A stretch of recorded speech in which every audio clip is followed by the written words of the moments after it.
Hello! Welcome to Anime Mystics. I'm Roman, and tonight I am watching Fate Grand Order Babylonia episode 17 and 18. So I know in the last episode, the last video, I said I was going to watch 16 and 17, and I did. However, 17 didn't get recorded. I had to do something after I was done with episode 16, so I ended up stopping the recording because I didn't know how long it was going to take me, and I didn't want to risk wasting, space and everything on my hard drive. So I stopped it. After I was done, I just started watching the episode and didn't realize I didn't hit record until after the episode was over. So 17 is not going to be a blind reaction. Not that any of these really are, because I do know what's going to happen because of the game. But because it's all animated, it's still pretty much new. So, But episode 16 did get recorded. See what happened in episode 16. I believe in that one,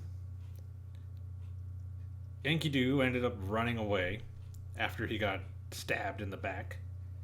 One of the Lamu stole the grail from him. That's why they stabbed him, because it was his heart. Took the grail, ingested it, and then started flying towards Tiamat. So Enkidu starts running away to get away from the Lamu because they want to kill him. And apparently he's not strong enough to fight them, especially after losing the grail and getting stabbed in the chest. The one Lamu took the grail and ingested it, and then started flying towards Tiamat, where the others started chasing him on Quetzalcoatl's like pterodactyls. I know she had a specific name for them, but I can't remember what it was.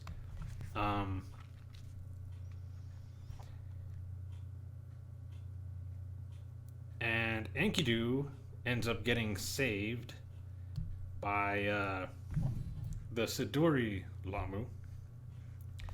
Ended up killing a couple of them, and then the last one ended up killing her as well. But before she died, she did tell Enkidu everything that I guess she's wanted to say. Like, nobody's forgotten him, and everybody mourned his death, and all that stuff. And he's like starting to cry. He doesn't really understand why.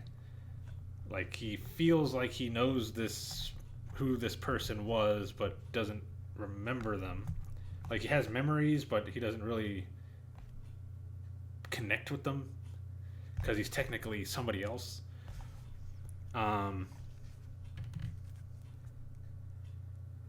So they catch up. The others catch up to the Lamu that has the grail, and Quetzalcoatl and Ishtar are fighting with it. Ishtar is pretty drained of energy.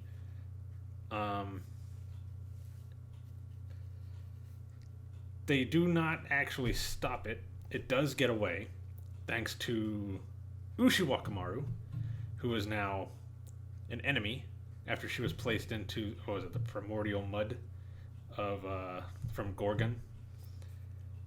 And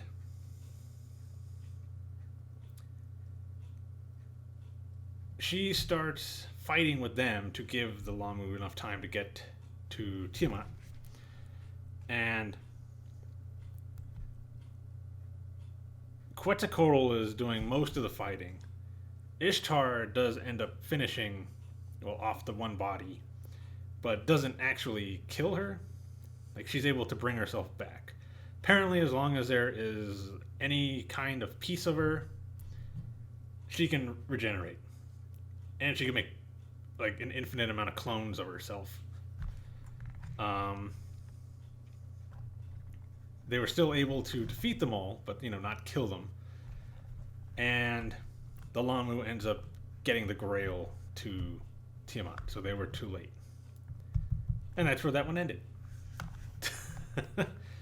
I do have to say, if you do notice that, I don't move my head too much, I got something going on with my neck over here, so I can't move my head to the left all that much. So I might be kind of stationary.